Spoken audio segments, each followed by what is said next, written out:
أشهد أن لا إله إلا الله وحده لا شريك له وأشهد أن محمدا عبده ورسوله أما بعد فأعوذ بالله من الشيطان الرجيم بسم الله الرحمن الرحيم الحمد لله رب العالمين الرحمن الرحيم مالك يوم الدين إياك نعبد وإياك نستعين اهدنا الصراط المستقيم صراط الذين أنعمت عليهم غير المغضوب عليهم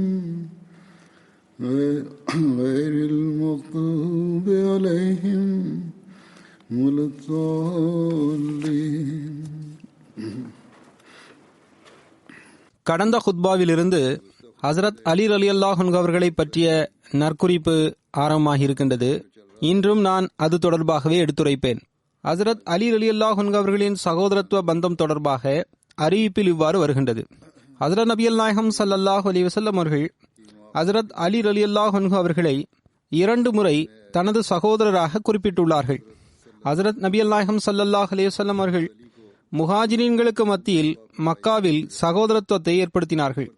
பின்னர் அன்னார் முஹாஜிரீன்கள் மற்றும் அன்சார்களுக்கு மத்தியில் ஹிஜ்ரத்திற்கு பிறகு மதினாவில் சகோதரத்துவ பந்தத்தை ஏற்படுத்தினார்கள்.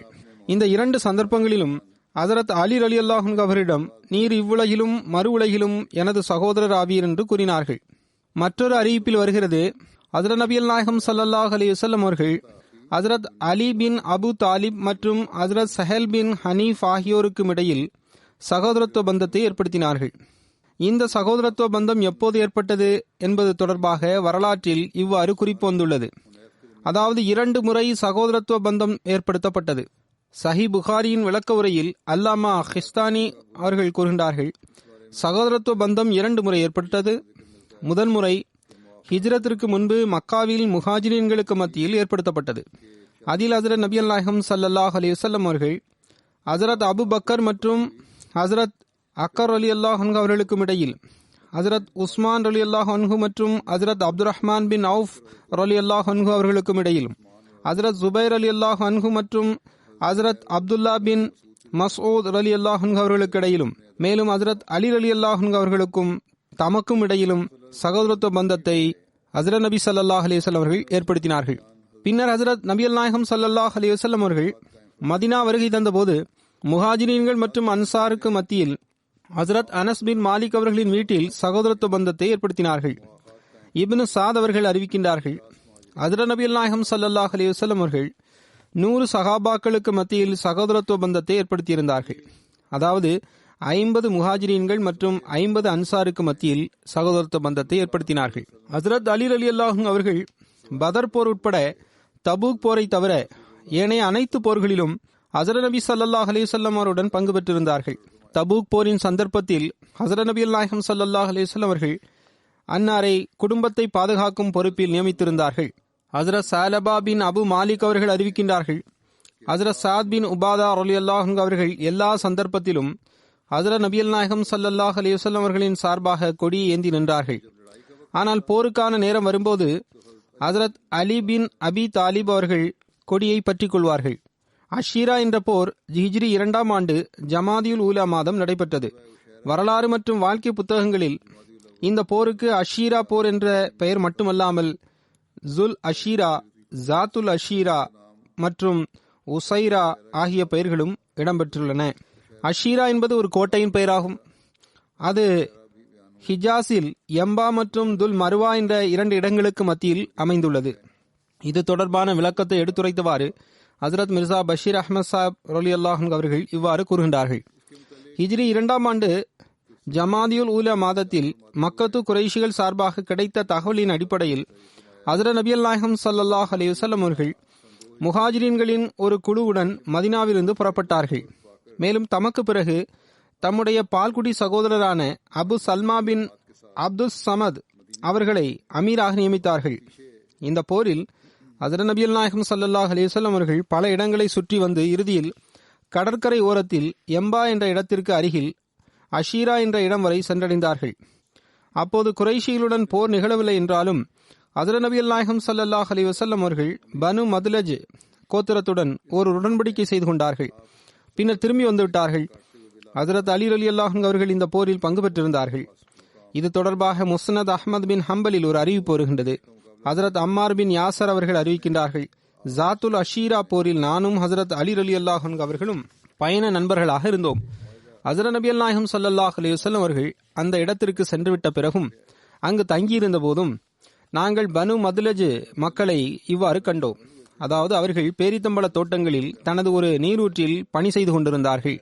ஹஜ்ரத் அலி ரலியல்லாஹு அன்ஹு அவர்கள் என்னிடம், அபு யக்லான் அவர்களே, உங்களது கருத்து என்ன? நாம் அவரிடம் செல்வோமா, அவர்கள் என்ன செய்து கொண்டிருக்கின்றார்கள் என்று பார்ப்போமா என்று கேட்டார்கள். எனவே நாங்கள் அவர்களிடம் சென்றோம். அவர்களின் பணிகளை சிறிது நேரம் பார்த்து கொண்டிருந்தோம். பின்னர் எங்களுக்கு தூக்கம் வந்துவிட்டது. எனவே நானும் ஹஜ்ரத் அலி ரலியல்லாஹு அன்ஹு அவர்களும் அங்கிருந்து சென்று விட்டோம். பேரித்தம்பழங்களுக்கு மத்தியில் இருந்த மண்ணிலேயே நாங்கள் கிடந்து உறங்கிவிட்டோம். இரவின் மீது ஆணையாக எங்களை ஹஜ்ரத் நபி ஸல்லல்லாஹு அலைஹி வஸல்லம் அவர்களை தவிர வேறு எவரும் எழுப்பவில்லை. ஹஜ்ரத் நபி ஸல்லல்லாஹு அலைஹி வஸல்லம் அவர்கள் எங்களது கால்களை தட்டி எழுப்பினார்கள். அப்போது எங்களது உடலில் மண் படிந்திருந்தது. அந்த நாளில் ஹஜ்ரத் நபி நாயகம் ஸல்லல்லாஹு அலைஹி வஸல்லம் அவர்கள் ஹஜ்ரத் அலி ரலியல்லாஹு அன்ஹு அவர்களின் உடலில் மண் இருப்பதை பார்த்து அபு துராபே என்று அழைத்தார்கள். பின்னர் அன்னார் கூறினார்கள், நான் உங்களுக்கு 2 மோசமான நபரை பற்றி கூறட்டுமா? அதற்கு முன் ஒரு விஷயத்தை நான் கூறிக்கொள்கின்றேன். அபு துராபை பற்றி, அந்த சுட்டு பெயரை பற்றி கடந்த குத்பாவிலும் நான் தெளிவாக கூறியிருந்தேன். பள்ளிவாசலில் அன்னார் உறங்கிக் கொண்டிருந்தார்கள் ஹஜ்ரத் அலி ரலியல்லாஹு அன்ஹு அவர்கள். அதனால் அவர்களின் உடலில் மண் படிந்திருந்தது. எனவே ஹஜ்ரத் நபி ஸல்லல்லாஹு அலைஹி வஸல்லம் அவர்கள் அபு துராபே என்ற பெயரால் அன்னாரை அழைத்தார்கள். அந்நேரம் முதல் அன்னார் அந்த சுட்டு பெயரால் அழைக்கப்பட்டார்கள். அல்லது அந்த நேரத்திலிருந்து ஹஜ்ரத் நபி ஸல்லல்லாஹு அலைஹி வஸல்லம் அவர்கள் இந்த பெயரை வைத்திருக்கலாம், அல்லது பிற்காலத்தில் வைத்திருக்கலாம், அல்லது 2 சந்தர்ப்பங்களிலும் அவ்வாறு அழைத்திருக்கலாம். முதல் முறை நடந்த சம்பவம் எது என்பதை பொறுத்தவரை அது இதுவாகவே தோன்றுகின்றது. எவ்வாறு இருப்பினும் நான் உங்களுக்கு 2 மோசமான நபர்களை பற்றி கூறட்டுமா என்று ஹஜ்ரத் நபி ஸல்லல்லாஹு அலைஹி வஸல்லம் அவர்கள் கேட்டார்கள். அதற்கு ஆம், அல்லாஹ்வின் தூதர் ஸல்லல்லாஹு அலைஹி வஸல்லம் அவர்களே என்று நாங்கள் கூறினோம். முதலாவது நபர் சமூத் சமுதாயத்தை சேர்ந்த சாலிஹ் நபியின் ஒட்டகத்தின் கால்களை வெட்டிய உஹேமேர் என்பவன் ஆவான். இரண்டாவது நபர் ஹஜ்ரத் அலி ரலியல்லாஹு அன்ஹு அவர்களே, உங்களின் தலையில் தாக்குதல் நடத்துபவன் ஆவான். எந்த அளவுக்கென்றால் அவனது தாக்குதலால் உங்களின் தாடி இரத்தத்தால் நனைந்துவிடும் என்று ஹஜ்ரத் நபி ஸல்லல்லாஹு அலைஹி வஸல்லம் அவர்கள் கூறினார்கள். சஃப்வான் பதர் என்ற போர் ஹிஜ்ரி 2ஆம் ஆண்டு ஜமாதியுல் ஆஹிர் மாதத்தில் நடைபெற்றது. ஹஜ்ரத் மிர்சா பஷீர் அஹ்மத் சாப் ரலியல்லாஹு அன்ஹு அவர்கள் இது தொடர்பாக விளக்கமாக எழுதியுள்ளார்கள். அதாவது தற்போது ஹஜ்ரத் நபி ஸல்லல்லாஹு அலைஹி வஸல்லம் அவர்கள் அஷீரா போரிலிருந்து மதீனாவிற்கு திரும்பி வந்து 10 நாட்கள் கூட கழிந்திருக்கவில்லை. அப்போது மக்காவின் கர்ஸ் பின் ஜாபிர் பஹ்ரி என்ற ஒரு தலைவர் குறைஷிகளின் ஒரு குழுவை அழைத்துக் கொண்டு மிகவும் புத்திசாலித்தனமாக மதீனாவின் மேய்ப்பு தலங்களில் திடீரென தாக்குதல் நடத்தினார். அந்த இடம் நகரத்திலிருந்து வெறும் 3 மைல் தொலைவில் தான் அமைந்திருந்தது. அவன் முஸ்லிம்களின் ஒட்டகங்களை எல்லாம் கொள்ளையடித்துக் கொண்டு சென்று விட்டான். ஹஜ்ரத் நபி ஸல்லல்லாஹு அலைஹி வஸல்லம் அவர்களுக்கு அவனுடைய இந்த செயலை பற்றிய தகவல் கிடைத்தவுடன் அன்னார் ஜயித் பின் ஹாரிசா அவர்களை தமக்கு பிறகு அமீராக நியமித்துவிட்டு முஹாஜிரீன்களின் குழு ஒன்றை தன்னுடன் அழைத்துக் கொண்டு அந்த நபரை பின்தொடர்ந்து பிடிப்பதற்காக சென்றார்கள். பதருக்கு அருகிலுள்ள சஃபான் என்ற இடம் வரை அன்னார் சென்றார்கள். அவனை பின்தொடர்ந்தார்கள். ஆனால் அவன் தப்பித்து வெளியேறிவிட்டான். இந்த போரை பதருல் ஊலா போர் என்றும் கூறுவார்கள். இந்த சந்தர்ப்பத்தில் ஹஜ்ரத் நபி ஸல்லல்லாஹு அலைஹி வஸல்லம் அவர்கள் ஹஜ்ரத் அலி ரலியல்லாஹு அன்ஹு அவர்களுக்கு வெள்ளை கொடியை வழங்கி இருந்தார்கள். பதர் போர் ஹிஜ்ரி 2ஆம் ஆண்டில் கிறிஸ்துவ ஆண்டான 623ஆம் ஆண்டு மார்ச் மாதம் நடைபெற்றது. இந்த குறிப்பில் ஹஜ்ரத் அலி ரலியல்லாஹு அன்ஹு அவர்களை பற்றி இவ்வாறு நற்குறிப்பு கிடைக்கின்றது. ஹஜ்ரத் நபி ஸல்லல்லாஹு அலைஹி வஸல்லம் அவர்கள், ஹஜ்ரத் அலி ரலியல்லாஹு அன்ஹு அவர்கள், ஹஜ்ரத் ஜுபைர், ஹஜ்ரத் சாத் பின் அபி வக்காஸ், ஹசரத் பஸ்பஸ் பின் ஆம்ர் ரலியல்லாஹு அவர்கள் ஆகியோரை இணை வைப்பவர்களை பற்றிய செய்திகளை அறிந்து வருவதற்காக பதரில் உள்ள நீரூற்று வரை அனுப்பி வைத்தார்கள். அவர்கள் அங்கு குறைஷிகள் தங்களது விலங்குகளுக்கு நீரூற்றிக் கொண்டிருப்பதை கண்டார்கள். மேலும் இணை வைப்பவர்களின் அந்த குழுவை பிடித்து ஹஜ்ரத் நபி ஸல்லல்லாஹு அலைஹி வஸல்லம் அவரிடம் கொண்டு வந்து நிறுத்தினார்கள். பதர் போர் சந்தர்ப்பத்தில் 2 படைகளும் ஒருவரை ஒருவர் எதிர்கொண்ட போது முதலில் ரபியாவின் 2 மகன்களான ஷேபா உத்துபா மற்றும் வலீத் பின் உத்துபா ஆகிய இருவரும் சண்டைக்காக முன்வந்தார்கள். சண்டையிட ஆரம்பித்தார்கள். அப்போது பனு ஹாரிஸ் கோத்திரத்தின் 3 அன்சாரான மாஸ் மற்றும் மவஸ் மற்றும் உஃப்ராவின் மகனான அவுஃப் அவர்கள் சண்டைக்காக முன்னேறினார்கள். அவர்கள் சண்டைக்காக புறப்பட்டார்கள். ஆனால் முஸ்லிம்கள் மற்றும் இணை வைப்பவர்களுக்கு மத்தியில் நடைபெறும் முதல் போட்டியில் அன்சார் பங்கு பெறுவதை ஹஜ்ரத் நபி ஸல்லல்லாஹு அலைஹி வஸல்லம் அவர்கள் விரும்பவில்லை. மாறாக ஹஜ்ரத் நபி ஸல்லல்லாஹு அலைஹி வஸல்லம் அவர்களின் சிறிய தந்தையின் பிள்ளைகள் மற்றும் அன்னாரின் சமுதாயத்தின் புறமிருந்து இந்த மேன்மை வெளிப்பட வேண்டும் என்று அன்னார் விரும்பினார்கள். எனவே ஹஜ்ரத் நபி ஸல்லல்லாஹு அலைஹி வஸல்லம் அவர்கள் வரிசையில் திரும்பி வந்து நிற்குமாறு அன்சாருக்கு கட்டளையிட்டார்கள். மேலும் அவர்களுக்கு நல்ல பல வார்த்தைகளையும் கூறினார்கள். பின்னர் இணை வைப்பவர்கள் முஹம்மது ஸல்லல்லாஹு அலைஹி வஸல்லம் அவர்களே, எங்களுக்கு எதிராக எங்களின் சமுதாயத்தை சார்ந்த எங்களுக்கு சமமான நபர்களை அனுப்பி வைப்பீராக என்றும் கூறினார்கள். அப்போது ஹஜ்ரத் நபி ஸல்லல்லாஹு அலைஹி வஸல்லம் அவர்கள், பனு ஹாஷிமே, எழுந்திருங்கள், உண்மைக்காக போரிடுங்கள். அல்லாஹ் உங்களது நபியை அந்த உண்மையுடன் அனுப்பியிருக்கின்றான். ஆனால் அவர்களோ அல்லாஹின் ஒளியை அணைப்பதற்காக பொய்யுடன் வந்துள்ளார்கள். எனவே ஹஜ்ரத் ஹம்சா பின் அப்துல் முத்தலிப், ஹஜ்ரத் அலி பின் அபி தாலிப், ஹஜ்ரத் உபைதா பின் ஹாரிஸ் ஆகியோர் எழுந்து நின்றனர். அவர்கள் எதிரிகளை நோக்கி முன்னேறினார்கள். அப்போது நாங்கள் உங்களை அடையாளம் காண்பதற்கு நீங்கள் ஏதாவது பேசுங்கள் என்று உத்துபா கூறினான். ஏனென்றால் அதன் காரணமாக அவர்களின் முகங்கள் மறைந்திருந்தன. அப்போது அல்லாஹ் மற்றும் அவனது தூதரின் சிங்கமாகிய நான் அப்துல் முத்தலிபின் மகனாகிய ஹம்சா ஆவேன் என்று கூறினார்கள். அப்போது உத்துபா நல்ல போட்டியாளர் ஆவார் என்று கூறினான். 2 பேரும் நல்ல போட்டியாளர்களாக இருந்தனர். அப்போது உத்துபா தனது மகன்களிடம் கூறினான், வலியே எழுந்திரு, வலிதே எழுந்திரு என்று கூறினான். ஹஜ்ரத் அலி அவர்கள் சண்டைக்காக அவனுடன் சென்றார்கள். இருவருக்கும் இடையில் வாள் சண்டை நடைபெற்றது. ஹஜ்ரத் அலி ரலியல்லாஹு அன்ஹு அவர்கள் அவனை கொன்று விட்டார்கள். பின்னர் உத்துபா வந்து நின்றான். அவனுக்கு எதிராக ஹஜ்ரத் ஹம்சா அவர்கள் வந்தார்கள். பின்னர் அவர்கள் இருவருக்கும் இடையில் வாள் சண்டை நடைபெற்றது. பின்னர் ஹஜ்ரத் ஹம்சா அவர்கள் அவனை கொன்று விட்டார்கள். பின்னர் ஷேபா எழுந்து நின்றான். அவனுக்கு எதிரில் ஹஜ்ரத் உபைதா பின் ஹாரிஸ் ரலியல்லாஹு அன்ஹு அவர்கள் சென்றார்கள். ஹஜ்ரத் உபைதா அவர்கள் அந்த நேரத்தில் ஹஜ்ரத் நபி ஸல்லல்லாஹு அலைஹி வஸல்லம் அவர்களின் சஹாபாக்களில் மிகவும் வயதானவராக இருந்தார்கள். ஷேபா ஹஜ்ரத் உபைதா அவர்களின் காலில் வாளை வீசினான். அது அன்னாரின் கால்களின் பின்புறத்தில் இருந்த சதையை கிழித்தது. ஹஜ்ரத் ஹம்சா மற்றும் ஹஜ்ரத் அலி அவர்கள் ஷேபா மீது தாக்குதல் தொடுத்து அவனை கொலை செய்து விட்டனர். இந்த 2 அறிவிப்புகளுக்கும் முன்பும் கூறப்பட்டிருக்கின்றது. சில பகுதியை இப்போதும் எடுத்துரைத்து விடுகின்றேன். ஒரு அறிவிப்பில் வருகின்றது, அது இவ்வாறு நமக்கு கிடைக்கின்றது. ஹஜ்ரத் அலி ரலியல்லாஹு அன்ஹு அவர்கள் அதனை எடுத்துரைத்திருக்கின்றார்கள். உத்பா பின் ரபியா மற்றும் அவனது கடைசி மகன் மற்றும் சகோதரன் ஆகியோர் போருக்காக வந்தனர். மேலும் எமக்கு எதிராக போர் புரிய எவர் இருக்கின்றார் என்று அவன் உரத்த குரலில் அறைகூவல் விடுத்தான். அப்போது அன்சாரின் பல இளைஞர்கள் அவனுக்கு பதிலளித்தனர். அப்போது நீங்கள் யார் என உத்துபா கேட்டான். அதற்கு நாங்கள் அன்சார் ஆவோம் என்று அவர்கள் கூறினர். அதற்கு எங்களுக்கும் உங்களுக்கும் இடையில் எந்த தொடர்பும் இல்லை. நாங்கள் எங்களது சிறிய தந்தையின் மகன்களுடன் போர் புரிவதற்கு எண்ணம் கொண்டுள்ளோம் என்று கூறினான்.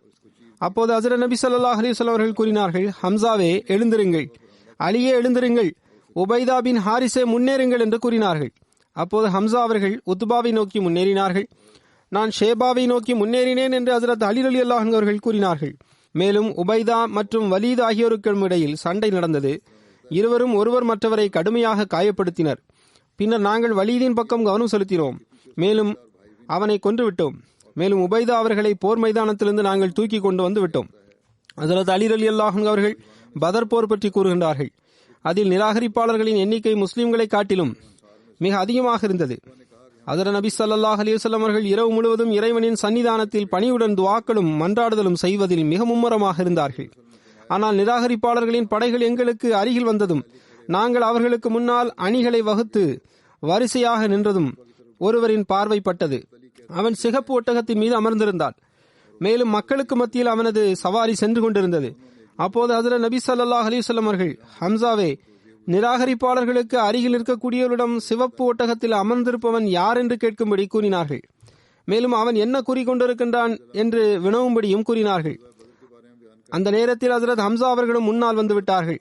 அவர்கள் அதற்கு அந்த நபர் உத்பா பின் ரபி ஆவான் என்றும் அவன் நிராகரிப்பாளர்களை போரிலிருந்து தடுத்துக் கொண்டிருக்கின்றான் என்றும் கூறினார்கள்.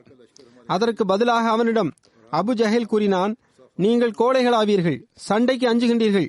கோழை யார் என்று இன்று நான் பார்த்துக் கொள்கின்றேன். எவ்வாறு இருப்பினும் அன்னார் இந்த போரில் பங்கு பெற்றிருந்தார்கள்.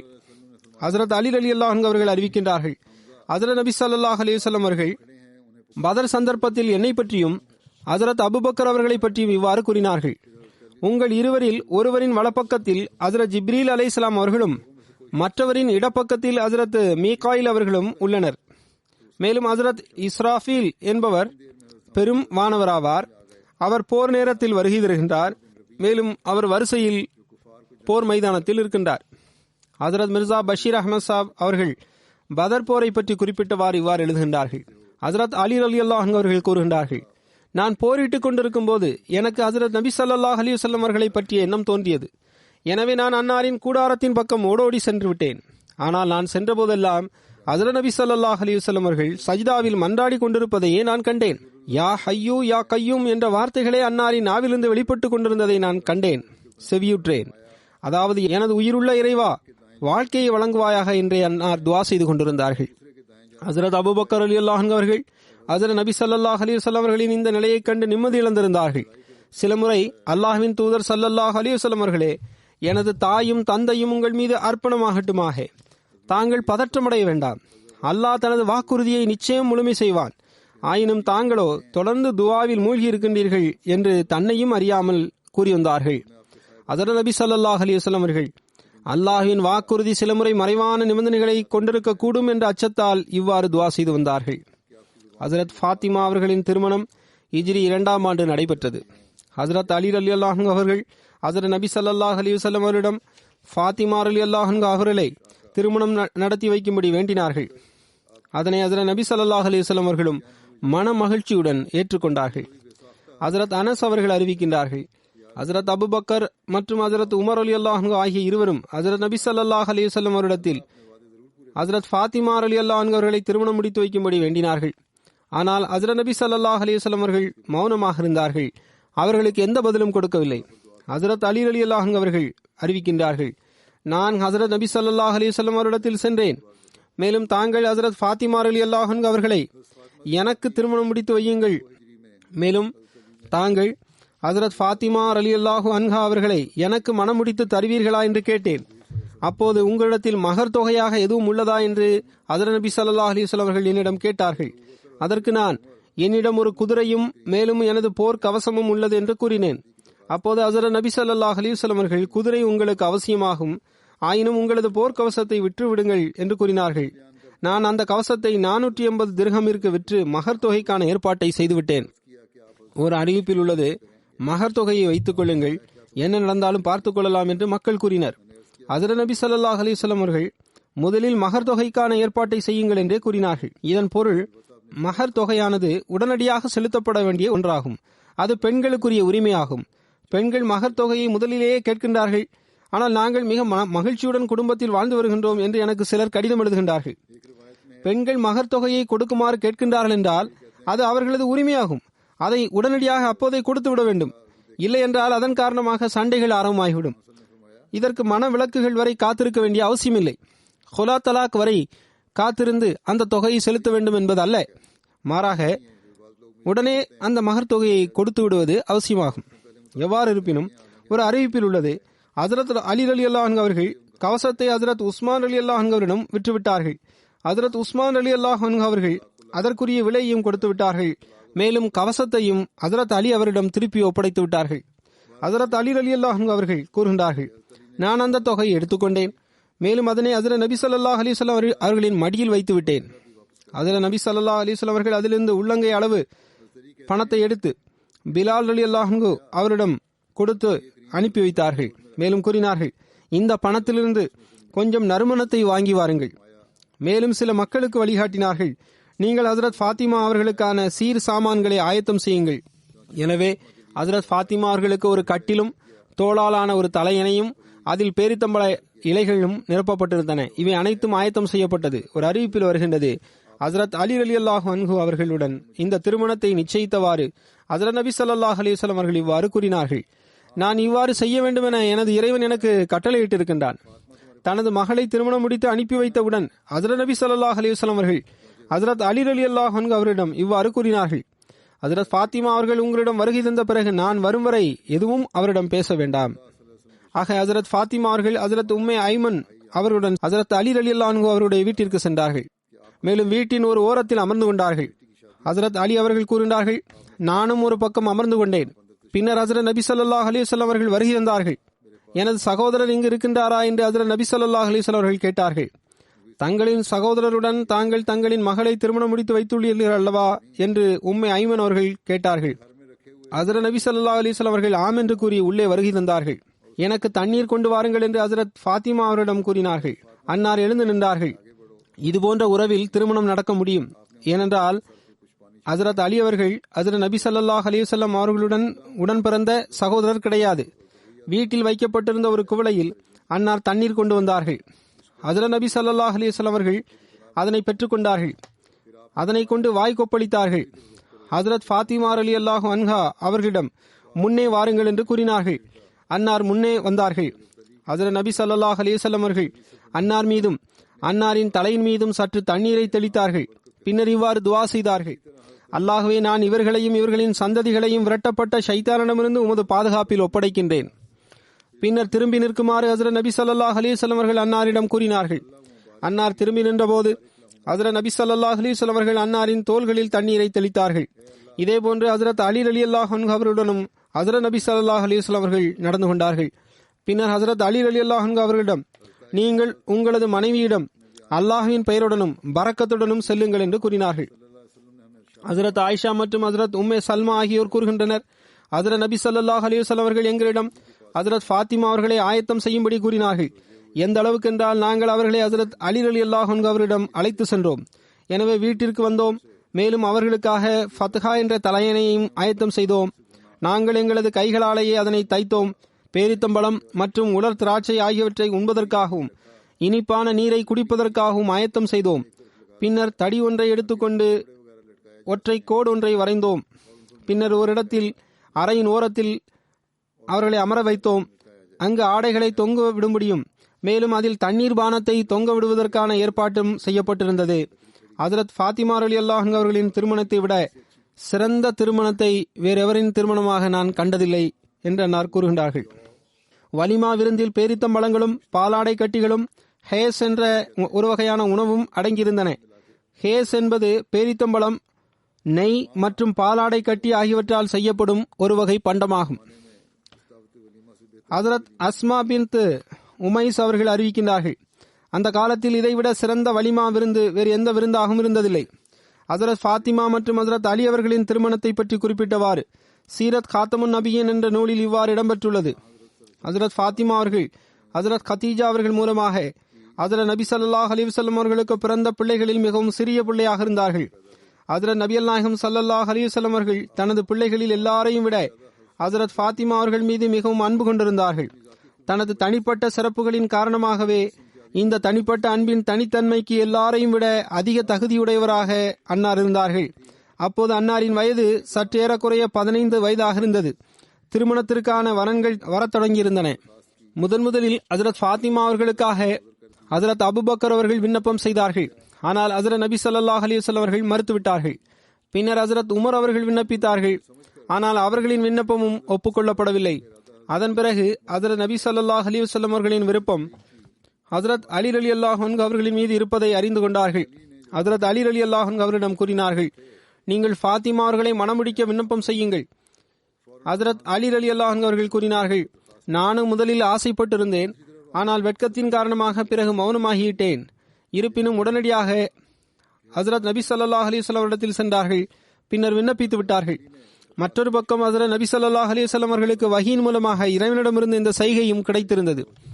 அதாவது ஹசரத் ஃபாத்திமாவின் திருமணம் ஹசரத் அலி ரலியல்லாஹு அன்ஹு அவருடன் நடைபெற வேண்டும் என்பதுதான் அந்த செய்தியாக இருந்தது. எனவே ஹசரத் அலி ரலியல்லாஹு அன்ஹு அவர்கள் விண்ணப்பித்தார்கள். அப்போது எனக்கு இது தொடர்பாக ஏற்கனவே இறைவனிடமிருந்து இறை வழிகாட்டல்கள் கிடைத்திருந்தது என்று ஹஜ்ரத் நபி ஸல்லல்லாஹு அலைஹி வஸல்லம் அவர்களும் கூறினார்கள். பின்னர் ஹஜ்ரத் நபி ஸல்லல்லாஹு அலைஹி வஸல்லம் அவர்கள் ஹஜ்ரத் ஃபாத்திமாவிடம் கேட்டார்கள். அவர்களோ வெட்கத்தின் காரணமாக மௌனமாக இருந்தார்கள். இதுவும் ஒரு வகையில் சம்மதத்திற்கான ஒரு வெளிப்பாடாகும்.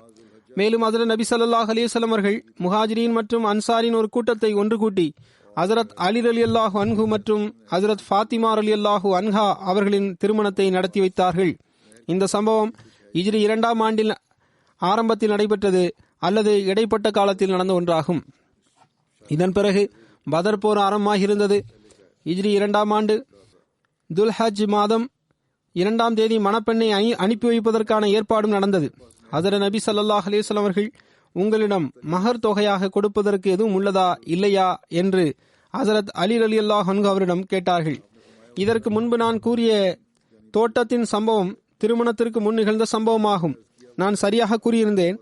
ஹஜ்ரத் அலி ரலியல்லாஹு அன்ஹு அவர்களை அழைத்து உங்களிடம் மஹர் தொகையாக கொடுப்பதற்கு எதுவும் உள்ளதா என ஹஜ்ரத் நபி ஸல்லல்லாஹு அலைஹி வஸல்லம் அவர்கள் கேட்டார்கள். ஹஜ்ரத் அலி ரலியல்லாஹு அன்ஹு அவர்கள் கூறினார்கள், அல்லாஹ்வின் தூதர் ஸல்லல்லாஹு அலைஹி வஸல்லம் அவர்களே, என்னிடம் எதுவும் இல்லை. அப்போது ஹஜ்ரத் நபி ஸல்லல்லாஹு அலைஹி வஸல்லம் அவர்கள், நான் பதர் போரின் போது வெற்றி செல்வமாக வழங்கிய அந்த கவசத்தை எங்கே என்று கேட்டார்கள். அது என்னிடம்தான் உள்ளது என்று ஹஜ்ரத் அலி ரலியல்லாஹு அன்ஹு அவர்கள் கூறினார்கள். அப்போது ஹஜ்ரத் நபி ஸல்லல்லாஹு அலைஹி வஸல்லம் அவர்கள், ஆம், அதை எடுத்து வாருங்கள் என்று கூறினார்கள். எனவே அந்த கவசம் 480 திர்ஹம் பணத்திற்கு விற்கப்பட்டது. ஹஜ்ரத் நபி ஸல்லல்லாஹு அலைஹி வஸல்லம் அவர்கள் அந்த தொகையிலிருந்து திருமணத்திற்கான செலவிற்கான ஏற்பாட்டை செய்தார்கள். மேலும் ஹஜ்ரத் ஃபாத்திமா அவர்களுக்கு ஹஜ்ரத் நபி ஸல்லல்லாஹு அலைஹி வஸல்லம் அவர்கள் சீராக கொடுத்த பொருட்கள் இவையாகும். ஒரு தடித்த போர்வை, ஒரு தோளாலான தலையணை, அதற்குள் பேரித்தம்பள மரத்தின் காய்ந்த இலைகள் ஆகியவை நிரப்பப்பட்டிருந்தன. மேலும் தண்ணீர் பை ஒன்றும் கொடுக்கப்பட்டது. ஒரு அறிவிப்பில் வருகின்றது, ஹஜ்ரத் நபி ஸல்லல்லாஹு அலைஹி வஸல்லம் அவர்கள் ஹஜ்ரத் ஃபாத்திமா அவர்களுக்கு கொடுத்த சீர்வரிசையில் ஒரு ஆட்டுரலும் இடம்பெற்றிருந்தது.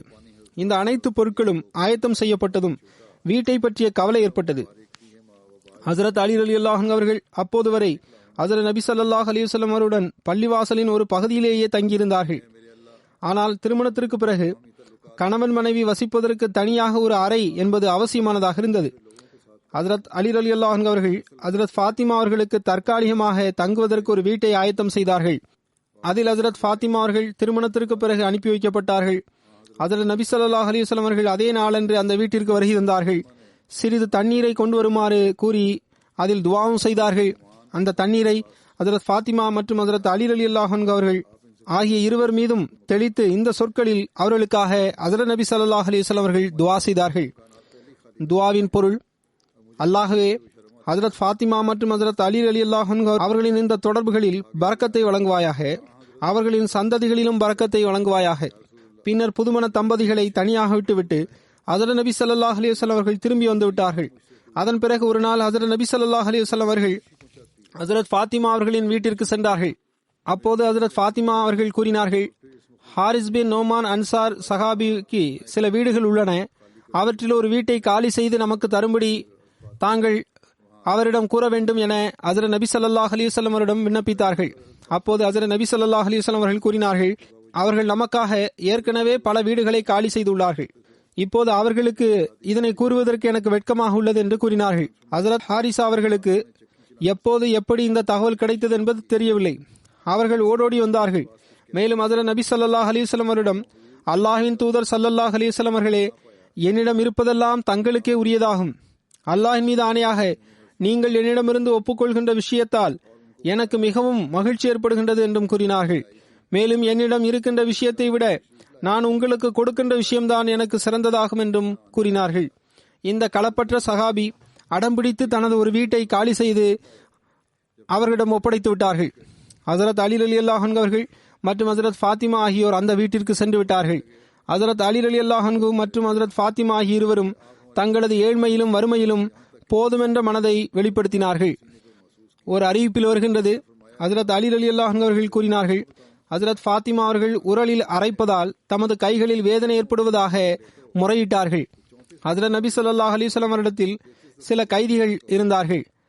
எனவே ஃபாத்திமா அவர்கள் ஹஜ்ரத் நபி ஸல்லல்லாஹு அலைஹி வஸல்லம் அவரிடம் சென்றார்கள். ஆனால் அப்போது அன்னாரை சந்திக்க முடியவில்லை. ஹஜ்ரத் ஃபாத்திமா அவர்கள் ஹஜ்ரத் ஆயிஷா அவர்களை சந்தித்துவிட்டு செல்லும்படி கூறப்பட்டது. மேலும் அவர்கள் அன்னாரிடம் தான் வந்த விவரத்தை கூறினார்கள். ஹஜ்ரத் நபி ஸல்லல்லாஹு அலைஹி வஸல்லம் அவர்கள் வருகை தந்தவுடன் ஹஜ்ரத் ஆயிஷா அவர்கள் ஹஜ்ரத் ஃபாத்திமா அவர்கள் வந்த விஷயத்தை பற்றி எடுத்து கூறினார்கள்.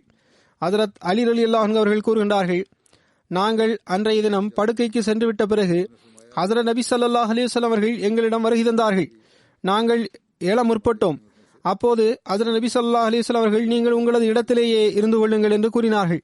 பின்னர் எங்களுக்கு இடையில் அமர்ந்து கொண்டார்கள். எந்த அளவுக்கென்றால் அன்னாரின் பாதங்களின் குளிர்ச்சியை நான் எனது நெஞ்சத்தில் உணர்ந்தேன். நீங்கள் கேட்ட விஷயத்தை விட உங்கள் இருவருக்கும் சிறந்த விஷயம் ஒன்றை நான் கூறட்டுமா என ஹஜ்ரத் நபி ஸல்லல்லாஹு அலைஹி வஸல்லம் அவர்கள் கேட்டார்கள். பின்னர் கூறினார்கள், அது என்னவென்றால், நீங்கள் இருவரும் படுக்கையில் படுக்கும்போது 34 முறை அல்லாஹு அக்பர் என்று கூறுங்கள், 33 முறை சுபஹான் அல்லாஹ் என்று கூறுங்கள், 33 முறை அல்ஹம்துலில்லாஹ் என்று கூறுங்கள். இது உங்கள் இருவருக்கும் வேலை ஆட்களை விட மிக சிறந்த ஒன்றாகும் என்று கூறினார்கள். ஹஜ்ரத் அபு ஹுரைரா ரலியல்லாஹு அன்ஹு அவர்கள் அறிவிக்கின்றார்கள், ஹஜ்ரத் ஃபாத்திமா அவர்கள் ஹஜ்ரத் நபி ஸல்லல்லாஹு அலைஹி வஸல்லம் அவரிடம் வேலைக்கு ஆட்களை அனுப்பி வைப்பதற்கு விண்ணப்பிப்பதற்கு வருகை தந்தார்கள். மேலும் தனது பணியின் கஷ்டங்களையும் முறையிட்டார்கள். அப்போது ஹஜ்ரத் நபி ஸல்லல்லாஹு அலைஹி வஸல்லம் அவர்கள், எம்மிடம் உங்களுக்கு வேலைக்காரர் இல்லை என்று கூறினார்கள். அதாவது இவ்வாறு உங்களுக்கு என்னிடமிருந்து வேலைக்கு ஆட்கள் கிடைக்காது. ஹஜ்ரத் நபி ஸல்லல்லாஹு அலைஹி வஸல்லம் அவர்கள் அன்னாருக்கு கொடுக்க விரும்பவில்லை என்பதே அதன் கருத்தாகும். ஆயினும் அன்னாருக்கு உரிமை இருந்த போதிலும் அன்னார் கொடுக்கவில்லை. ஹஜ்ரத் அலி ரலியல்லாஹு அன்ஹு அவர்களுக்கும் போர் செல்வங்களிலிருந்து உரிமை இருந்தது. ஆனால் அன்னார் கொடுக்கவில்லை. மாறாக ஹஜ்ரத் நபி ஸல்லல்லாஹு அலைஹி வஸல்லம் அவர்கள் கூறினார்கள், உங்களுக்கு வேலைக்கு ஆட்களை தருவதை விட நான் உங்களுக்கு மிக சிறந்த ஒன்றை தரட்டுமா கூறட்டுமா என்று கேட்டார்கள். நீங்கள் உங்கள் படுக்கைக்கு செல்லும் போது 33 முறை சுபஹான் அல்லாஹ் என்றும் 33 முறை அல்ஹம்துலில்லாஹ் என்றும் 34 முறை அல்லாஹு அக்பர் என்றும் கூறுங்கள் என்று கூறினார்கள். இது சஹீஹ் முஸ்லிமின் அறிவிப்பாகும். ஹஜ்ரத் நபி ஸல்லல்லாஹு அலைஹி வஸல்லம் அவர்களின் வாழ்க்கை வரலாற்றை எடுத்துரைத்தவாறு இந்த சம்பவத்தை ஹஜ்ரத் முஸ்லிம் ரலியல்லாஹு அன்ஹு அவர்கள் இவ்வாறு குறிப்பிடுகின்றார்கள். முதலில் புகாரியின் ஆதாரத்தின் அடிப்படையில் இந்த ஹதீஸை அன்னார் குறிப்பிட்டுள்ளார்கள். அதாவது ஹஜ்ரத் ஃபாத்திமா அவர்கள் புகார் செய்தார்கள், உரலில் அரைப்பதால் அவர்களுக்கு துன்பம் ஏற்படுகின்றது என்றும் கூறினார்கள். இதற்கிடையில் ஹஜ்ரத் நபி ஸல்லல்லாஹு அலைஹி வஸல்லம் அவரிடத்தில் கொஞ்சம் அடிமைகள் கொண்டு வரப்பட்டார்கள். எனவே ஹஜ்ரத் ஃபாத்திமா அவர்கள் ஹஜ்ரத் நபி ஸல்லல்லாஹு அலைஹி வஸல்லம் அவரிடம் சென்றார்கள். ஆனால் அப்போது ஹஜ்ரத் நபி ஸல்லல்லாஹு அலைஹி வஸல்லம் அவர்கள் வீட்டில் இல்லை. எனவே ஃபாத்திமா அவர்களால் ஹஜ்ரத் நபி ஸல்லல்லாஹு அலைஹி வஸல்லம் அவர்களை சந்திக்க முடியவில்லை. எனவே ஹஜ்ரத் ஆயிஷா அவர்களிடம் தனது வருகை நோக்கத்தை பற்றி தகவல் கொடுத்து விட்டு வந்து விட்டார்கள். அதன் காரணமாக ஹஜ்ரத் நபி ஸல்லல்லாஹு அலைஹி வஸல்லம் அவர்கள் எங்களிடத்தில் வருகை தந்தார்கள். நாங்கள் அப்போது படுக்கையில் படுத்து விட்டோம். நான் அன்னாரை கண்டதும் எழுந்து நிற்க முயற்சி செய்தேன் என்று ஹஜ்ரத் அலி ரலியல்லாஹு அன்ஹு அவர்கள் கூறினார்கள். ஆனால் ஹஜ்ரத் நபி ஸல்லல்லாஹு அலைஹி வஸல்லம் அவர்கள், நீங்கள் உங்களது இடத்திலேயே அமர்ந்திருங்கள் என்று கூறினார்கள். பின்னர் எங்கள் இருவருக்கும் இடையில் ஹஜ்ரத் நபி ஸல்லல்லாஹு அலைஹி வஸல்லம் அவர்கள் அமர்ந்து கொண்டார்கள். எந்த அளவுக்கென்றால் அன்னாரின் பாதங்களில் உள்ள குளிர்ச்சியை நான் எனது நெஞ்சத்தில் உணர்ந்தேன். அன்னார் அமர்ந்த பிறகு கூறினார்கள், நீங்கள் கேட்ட விஷயத்தை விட சிறந்த ஒன்றை நான் உங்களுக்கு கூறட்டுமா என்று கேட்டார்கள். அது என்னவென்றால், நீங்கள் படுக்கைக்கு செல்லும் போது 34 முறை தக்பீர் கூறுங்கள், அல்லாஹ் அக்பர் என்று கூறுங்கள், 33 முறை சுபஹான் அல்லாஹ் என்றும் 33 முறை அல்ஹம்துலில்லாஹ் என்றும் கூறுங்கள். இது உங்களுக்கு வேலை ஆட்களை விட சிறந்ததாக இருக்கும். ஹஜ்ரத் முஸ்லிம் ரலியல்லாஹு அன்ஹு அவர்கள் எழுதுகின்றார்கள், ஹஜ்ரத் நபி ஸல்லல்லாஹு அலைஹி வஸல்லம் அவர்கள் செல்வத்தை பங்கிடுவதில் மிகவும் எச்சரிக்கையாக இருந்தார்கள் என்பது இந்த சம்பவத்திலிருந்து தெரிய வருகின்றது. ஹஜ்ரத் ஃபாத்திமா அவர்களின் வீட்டிற்கு ஒரு வேலைக்காரரின் தேவை இருந்தது. உரலை அரைப்பதால் அன்னாரின் கரங்களில் வேதனை ஏற்பட்டு வந்தது. அவ்வாறு இருந்த போதிலும் பிரித்து கொடுப்பதற்காக தன்னிடம் வந்த செல்வங்களை சஹாபாக்களுக்கு மட்டுமே ஹஜ்ரத் நபி ஸல்லல்லாஹு அலைஹி வஸல்லம் அவர்கள் பங்கிட்டு கொடுத்தார்கள். ஹஜ்ரத் அலி ரலியல்லாஹு அன்ஹு அவர்களுக்கும் அதில் உரிமை இருந்திருக்க கூடும். ஹஜ்ரத் ஃபாத்திமா அவர்களுக்கும் கூட அதில் உரிமை இருந்திருக்கும். ஆனால் ஹஜ்ரத் நபி ஸல்லல்லாஹு அலைஹி வஸல்லம் அவர்கள் மிகவும் எச்சரிக்கையாக செயலாற்றினார்கள். அந்த செல்வங்களிலிருந்து தனது அன்பர்களுக்கும் தனது உறவினர்களுக்கும் கொடுத்து விடுவதை ஹஜ்ரத் நபி ஸல்லல்லாஹு அலைஹி வஸல்லம் அவர்கள் விரும்பவில்லை. ஏனென்றால் எதிர்காலத்தில் இதிலிருந்து மக்கள் ஏதாவது ஒரு விளைவுகளை தேடிக்கொள்வது சாத்தியமானதாக இருந்தது. அரசன் மக்களின் செல்வத்தை தமக்கு ஆகுமானதாக கருதி கொள்வதுண்டு. ஆனால் ஹஜ்ரத் நபி ஸல்லல்லாஹு அலைஹி வஸல்லம் அவர்கள் தம்மிடம் பங்கிட்டு கொடுப்பதற்காக கொண்டு வரப்பட்ட அடிமைகளில் எவரையும் ஹஜ்ரத் ஃபாத்திமா ரலியல்லாஹு அன்ஹா அவர்களுக்கு கொடுக்கவில்லை. இந்த இடத்தில் இதனையும் நினைவிற்கொள்ள வேண்டும். இந்த செல்வங்களில் இறைவன் அன்னாருக்கும் அன்னாரின் உறவினருக்கும் பங்கை நிர்ணயித்திருந்தான். அதிலிருந்து அன்னார் செலவழித்து வந்தார்கள். மேலும் தம்மை சார்ந்தவர்களுக்கும் கொடுத்து வந்தார்கள். ஆயினும் ஒரு பொருள் பைத்துல் மாலிற்கு சொந்தமாக ஆகிவிடாத வரை அன்னார் மிகவும் எச்சரிக்கையாக இருந்தார்கள். இதற்கு நிகரான உதாரணம் கிடைக்க முடியும் என்றால் அதுவும் ஹஜரத் நபி ஸல்லல்லாஹு அலைஹி வஸல்லம் அவர்களின் அருளுக்குரிய இருப்பின் அடிமைகளிடமிருந்தே கிடைக்க முடியும். மற்ற மார்க்கத்தினரிடமிருந்து இதற்கு நிகரான உதாரணம் ஒருபோதும் எங்கேயும் கிடைக்க முடியாது. ஹஜரத் அலி பின் அபு தாலிப் அவர்கள் அறிவிக்கின்றார்கள், ஹஜரத் நபி ஸல்லல்லாஹு அலைஹி வஸல்லம் அவர்கள் ஓர் இரவில் அவர்களுக்கும் அவர்களது மனைவிக்கும் இடையில் வருகை தந்தார்கள். நீங்கள் இருவரும் தொழுது வருகின்றீர்களா என்று கேட்டார்கள். அப்போது அல்லாஹ்வின் தூதர் ஸல்லல்லாஹு அலைஹி வஸல்லம் அவர்களே, எங்களது உயிர்கள் அல்லாஹ்வின் கரத்தில் உள்ளன. அவன் விரும்பும் போது எங்களை எழுப்புகின்றான், நாங்களும் எழுந்து விடுகின்றோம் என்று நான் கூறினேன். ஹஜரத் நபி ஸல்லல்லாஹு அலைஹி வஸல்லம் அவர்கள் அதற்கு எந்த பதிலும் தரவில்லை. அன்னார் திரும்பி சென்று விட்டார்கள். அதாவது தஹஜ்ஜுத் தொழவில்லையா என்பதே அதன் கருத்தாகும். அன்னார் தஹஜ்ஜுத் தொழுகை பற்றியே கேட்டார்கள். தஹஜ்ஜுத் நேரத்தில் எங்களது கண்கள் விழித்து விட்டால் அது அல்லாஹ்வின் விருப்பமாகும். அல்லாஹ் நம்மை எழுப்ப விரும்பினால் நாங்கள் எழுந்து விடுகின்றோம், அவன் எழுப்பி விடுகின்றான், நாங்களும் தொழுது விடுகின்றோம் என்ற பொருளில் ஹஜரத் அலி அவர்கள் பதில் கூறினார்கள். ஹஜரத் நபி ஸல்லல்லாஹு அலைஹி வஸல்லம் அவர்கள் அப்போது எந்த விவாதமும் செய்யவில்லை, மௌனமாக திரும்பி சென்று விட்டார்கள். அதன் பிறகு அன்னார் திரும்பி சென்று கொண்டிருக்கும் போது தனது தொடையில் கை தட்டியவாறு இவ்வாறு கூறிக்கொண்டிருந்தார்கள், அதாவது மனிதன் எல்லாரையும் விட அதிகமாக தர்க்கம் செய்யக்கூடியவனாக இருக்கின்றான். ஹஜரத் முஸ்லிம் அவர்கள் இந்த சம்பவத்தை எடுத்து கூறியவாறு கூறுகின்றார்கள், ஒருமுறை இரவில் தமது மருமகன் மற்றும் ஹஜரத் ஃபாத்திமா அவர்களின் வீட்டிற்கு ஹஜரத் நபி ஸல்லல்லாஹு அலைஹி வஸல்லம் அவர்கள் சென்றார்கள். மேலும் தஹஜ்ஜுத் தொழுகின்றீர்களா என்று வினவினார்கள். அதாவது நடு இரவில் எழுந்து தொழப்படும் தொழுகையை பற்றி வினவினார்கள். அதற்கு ஹஜரத் அலி அவர்கள், அல்லாஹ்வின் தூதர் ஸல்லல்லாஹு அலைஹி வஸல்லம் அவர்களே, நாங்கள் தொழுவதற்கு முயற்சி செய்து வருகின்றோம், ஆனால் இறைவனின் விருப்பத்தின் கீழ் சில நேரத்தில் நாங்கள் கண் விழிப்பதில்லை, எனவே தஹஜ்ஜுத் தொழுகையை விட்டு விடுகின்றோம். அதற்கு ஹஜரத் நபி ஸல்லல்லாஹு அலைஹி வஸல்லம் அவர்கள் தஹஜ்ஜுத் தொழுது வாருங்கள் என்று கூறி தனது வீட்டிலிருந்து புறப்பட்டு விட்டார்கள். வழிபாதையில் மீண்டும் மீண்டும் இந்த வார்த்தைகளை கூறிக்கொண்டிருந்தார்கள், அதாவது மனிதன் எல்லாரையும் விட அதிகமாக தர்க்கம் செய்யக்கூடியவனாக இருக்கின்றான் என்று கூறிக்கொண்டிருந்தார்கள். இது திருக்குர்ஆனின் வசனமாகும். அதன் பொருள் என்னவென்றால், மனிதன் பெரும்பாலும் தனது தவறை ஒப்புக்கொள்வதற்கு பதற்றமடைகின்றான். மேலும் பல்வேறு வகையான ஆதாரங்களை கொடுத்து தனது குறைகள் மீது திரையிடுகின்றான். அதன் பொருள் என்னவென்றால், சில முறை எங்களிடம் தவறு ஏற்பட்டு விடுகின்றது என்று கூறுவதற்கு பகரமாக அவர்கள் இவ்வாறு கூறினார்கள், நாங்கள் கண் விழிக்காமல் தூங்கிக் கொண்டிருக்க வேண்டும் என்பது இறைவனின் விருப்பமாக இருக்கின்றது என்று அவர்கள் ஏன் கூறியிருக்க வேண்டும்? தங்களது தவறுக்கு அல்லாஹ்வை ஏன் அவர்கள் குற்றம் சாட்ட வேண்டும்? ஹஜரத் முஸ்லிம் அவர்கள் கூறுகின்றார்கள், இதே சம்பவத்தை மேலும் விளக்கியவாறு, ஹஜரத் அலி ரலியல்லாஹு அன்ஹு அவர்கள் வேறொரு சந்தர்ப்பத்தில் எடுத்துரைத்த விஷயத்தை பார்த்தேன். அந்த சந்தர்ப்பத்தில் ஹஜரத் அலி ரலியல்லாஹு அன்ஹு அவர்கள் ஹஜரத் நபி ஸல்லல்லாஹு அலைஹி வஸல்லம் அவர்களுக்கு எப்படிப்பட்ட பதிலை வழங்கினார்கள் என்றால், அது தர்க்கம் மற்றும் எதிர்ப்பின் வகையாக இருந்தது. ஹஜரத் அலி ரலியல்லாஹு அன்ஹு அவர்கள் ஏறக்குறைய தமது வாழ்க்கையின் இறுதி நாட்களில் இதன் இனிமையை உணர்ந்திருப்பார்கள். இப்போதும் கூட ஹஜரத் நபி ஸல்லல்லாஹு அலைஹி வஸல்லம் அவர்கள் வெளிப்படுத்திய அதிருப்தியின் அந்த முன்மாதிரி மிகவும் சீர்தூக்கி பார்க்கப்பட வேண்டிய விஷயமாகும். ஹஜரத் அலி ரலியல்லாஹு அன்ஹு அவர்கள் கூறுகின்றார்கள், அதாவது ஹஜரத் நபி ஸல்லல்லாஹு அலைஹி வஸல்லம் அவர்கள் ஒரு இரவில் எனக்கும் ஃபாத்திமத்து ஸுஹரா அவர்களுக்கும் இடையில் வந்து அமர்ந்தார்கள். ஹஜரத் ஃபாத்திமா அவர்கள் ஹஜரத் நபி ஸல்லல்லாஹு அலைஹி வஸல்லம் அவர்களின் மகளாக இருந்தார்கள். மேலும் அன்னார், நீங்கள் தஹஜ்ஜுத் தொழுது வருகின்றீர்களா என்றும் எங்களிடம் கேட்டார்கள். அல்லாஹ்வின் தூதர் ஸல்லல்லாஹு அலைஹி வஸல்லம் அவர்களே, எங்களது உயிர்கள் அல்லாஹ்வின் பிடியில் உள்ளன, அவன் எங்களை எழுப்பும் போது நாங்கள் எழுந்து விடுகின்றோம் என்று நாங்கள் கூறினோம். ஹஜரத் நபி ஸல்லல்லாஹு அலைஹி வஸல்லம் அவர்கள் இந்த விஷயத்தை கேட்டு திரும்பி சென்று விட்டார்கள். மேலும் என்னிடம் எதுவும் கூறவில்லை. பிறகு நான் அவரிடம் இது பற்றி கேட்டறிந்தேன். ஹஜரத் நபி ஸல்லல்லாஹு அலைஹி வஸல்லம் அவர்கள் ஓரிடத்தில் முகத்தை திருப்பிக் கொண்டு நின்று கொண்டிருந்தார்கள். அன்னார் தனது தொடையில் கை கொண்டு அடித்தவாறு கூறினார்கள், அதாவது மனிதன் பெரும்பாலும் தர்க்கம் செய்ய தொடங்கி விடுகின்றான். அல்லாஹ்வே எவ்வளவு நுட்பமான வழிமுறையை ஹஜரத் அலி ரலியல்லாஹு அன்ஹு அவர்களுக்கு ஹஜரத் நபி ஸல்லல்லாஹு அலைஹி வஸல்லம் அவர்கள் புரிய வைத்துள்ளார்கள். முதல் விஷயம், ஹஜரத் அலி ரலியல்லாஹு அன்ஹு அவர்கள் இவ்வாறு பதிலளித்திருக்க கூடாது. அந்த இடத்தில் வேறொருவர் இருந்திருந்தால் அவரிடத்தில் தர்க்கம் செய்திருப்பார். எனது அந்தஸ்தை பாருங்கள், எனது கண்ணியத்தை பாருங்கள், மேலும் உங்களது பதிலையும் பாருங்கள் என்று கூறியிருப்பார்.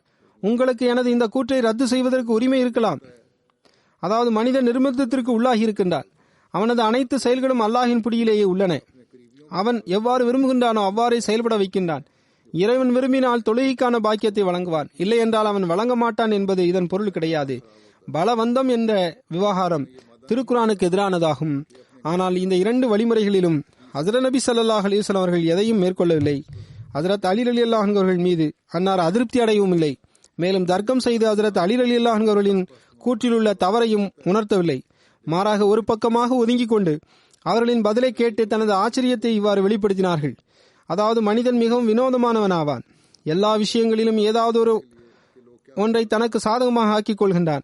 பின்னர் தர்க்கம் செய்ய தொடங்கி விடுகின்றான். உண்மை என்னவென்றால், ஹஜ்ரத் நபி ஸல்லல்லாஹு அலைஹி வஸல்லம் அவர்கள் இவ்வளவு கூறியதே தன்னுள் ஏராளமான நன்மைகளை கொண்டிருந்தது. எதிரிகளால் 10% கூட அதற்கு இணையாக எவருடனும் தர்க்கம் செய்து விஷயங்களை புரிய வைக்க முடியாது. இந்த ஹதீஸிலிருந்து நமக்கு ஏராளமான விஷயங்கள் தெரிய வருகின்றன. இதிலிருந்து ஹஜ்ரத் நபி ஸல்லல்லாஹு அலைஹி வஸல்லம் அவர்களின் நல்லொழுக்கத்தின் மீதும் ஒளிபாய்ச்சப்படுகின்றது. இதே இடத்தில் அன்னாரை பற்றிய குறிப்பும் உகந்ததாக தோன்றுகின்றது. ஹஜ்ரத் முஸ்லிம் ரலியல்லாஹு அன்ஹு அவர்கள் கூறுகின்றார்கள், முதலில் தெரிய வருவது என்னவென்றால், ஹஜ்ரத் நபி ஸல்லல்லாஹு அலைஹி வஸல்லம் அவர்களுக்கு நேர்மையின் மீது எந்த அளவுக்கு அக்கறை இருந்தது. இரவு நேரத்தில் சென்று தனது உறவினர்களை கருத்தில் கொண்டார்கள்.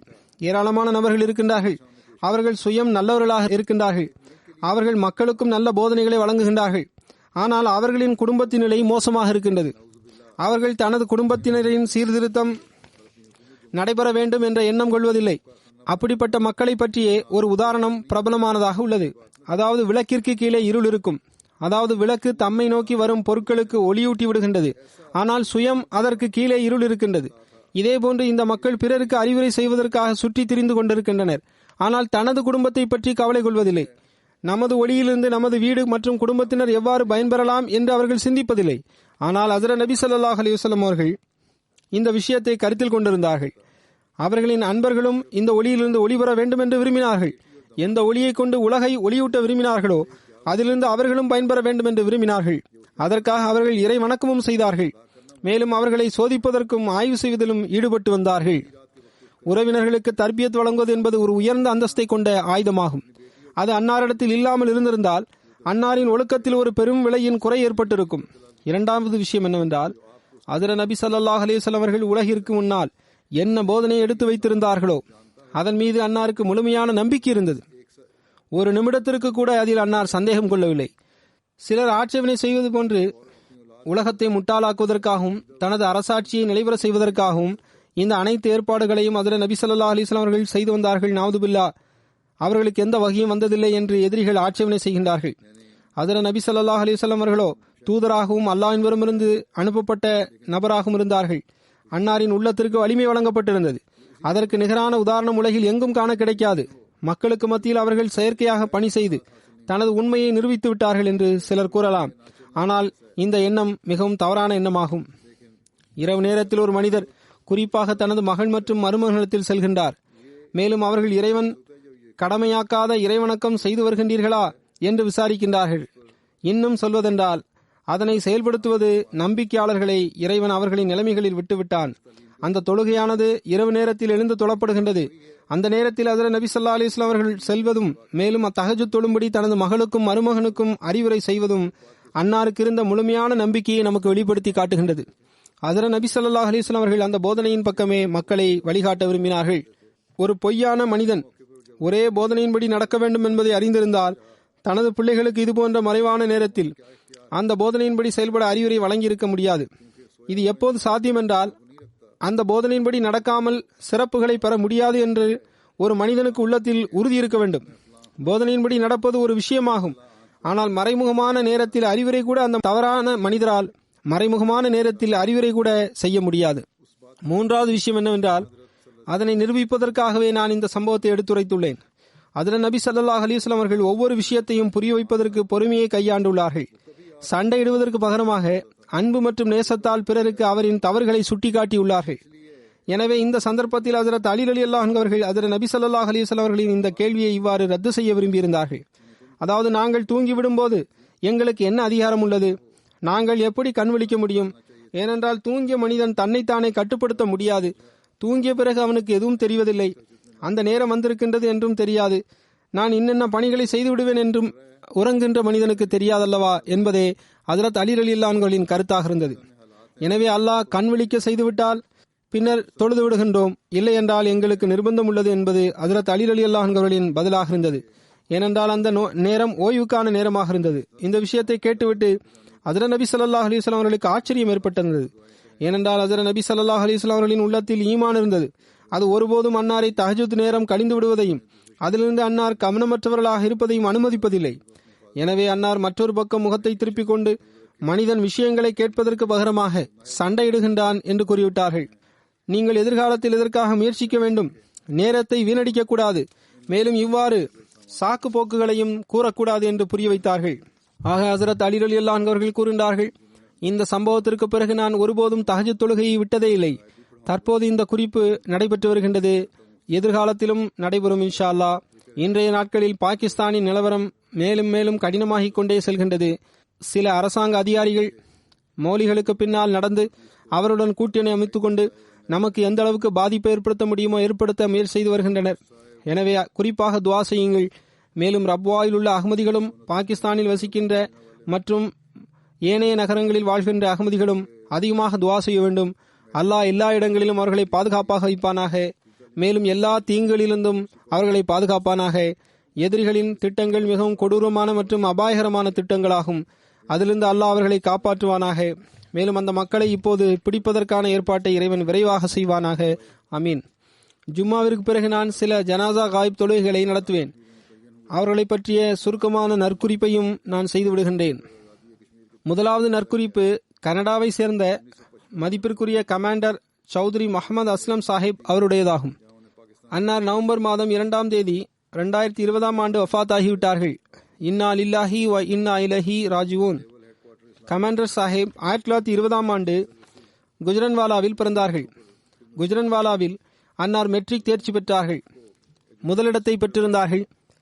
பின்னர் தாலிமுல் இஸ்லாம் காலேஜ் மற்றும் எஃப்சி கவர்மெண்ட் காலேஜிலிருந்து எஃப்எஸ்சி படித்து முடித்தார்கள். லாகூர் அரசாங்க கல்லூரியில் பிஎஸ்சி படித்தார்கள். பஞ்சாப் பல்கலைக்கழகத்தில் டாக்டர் அப்துல் சலாம் அவர்களின் தலைமையில் இயற்பியல் துறையில் எம்எஸ்சி படிப்பதற்கு பாக்கியம் பெற்றார்கள்.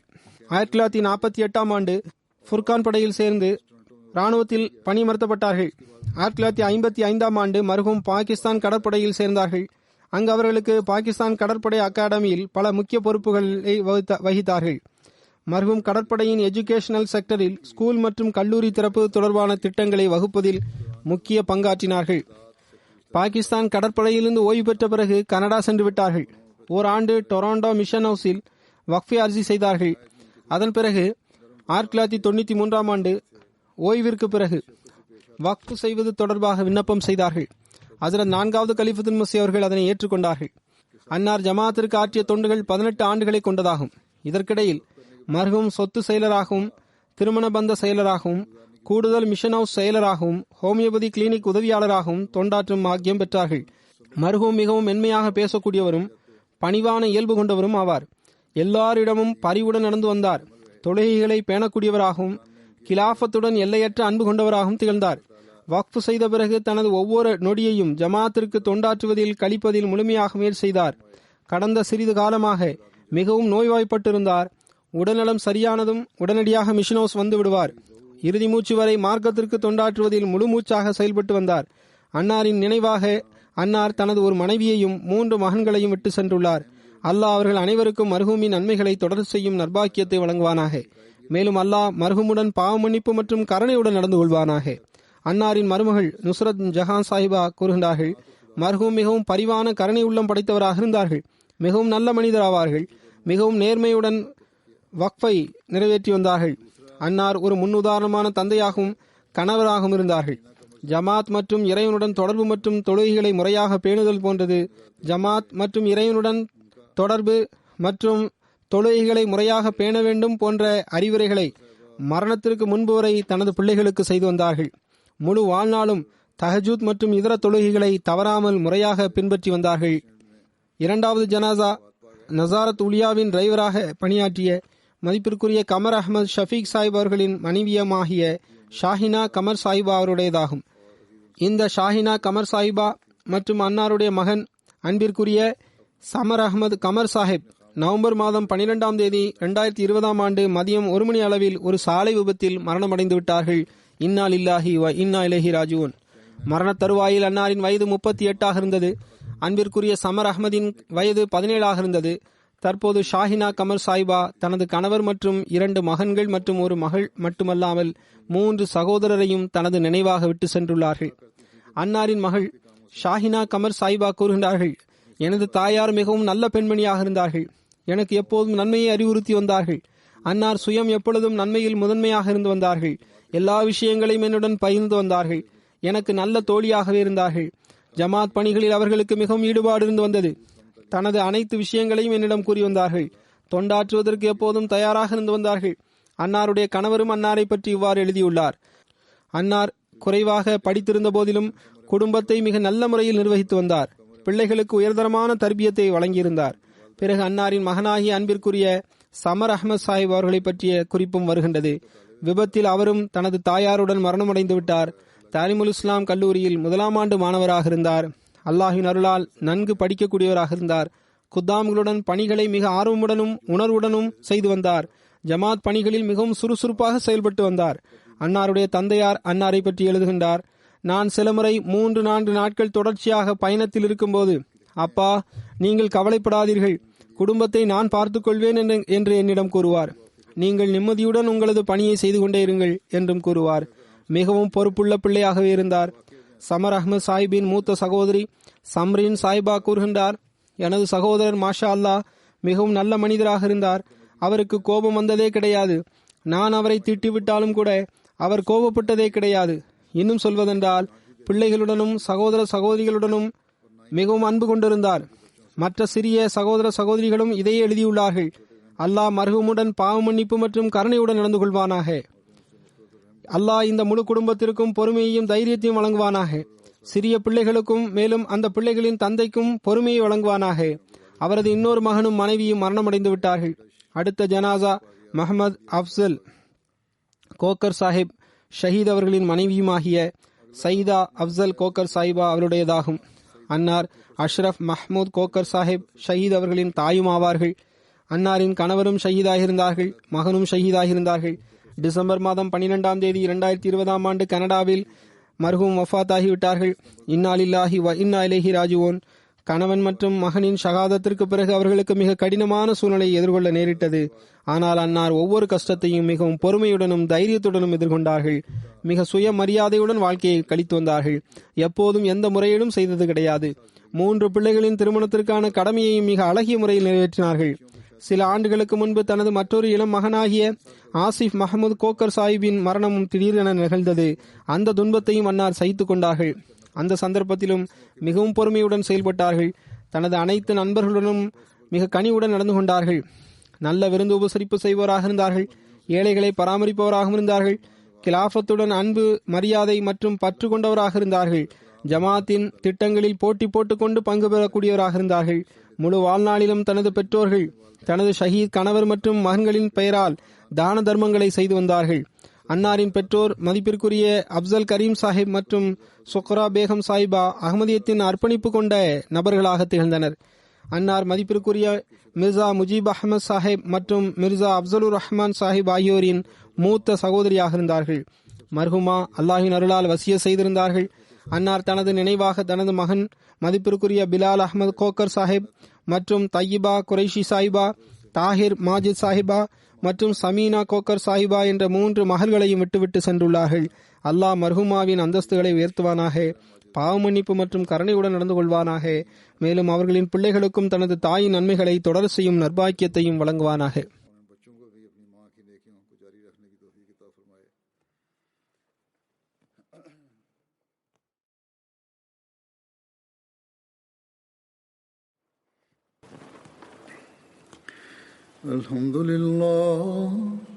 Alhamdulillah nahmaduhu wa nasta'inuhu wa nastaghfiruh wa nu'minu bihi wa natawakkalu alayhi wa na'udhu billahi min shururi anfusina wa min sayyiati a'malina. Man yahdihillahu fala mudilla lahu ومن يضلله فلا هادي له ونشهد أن لا إله إلا الله ونشهد أن محمدا عبده ورسوله.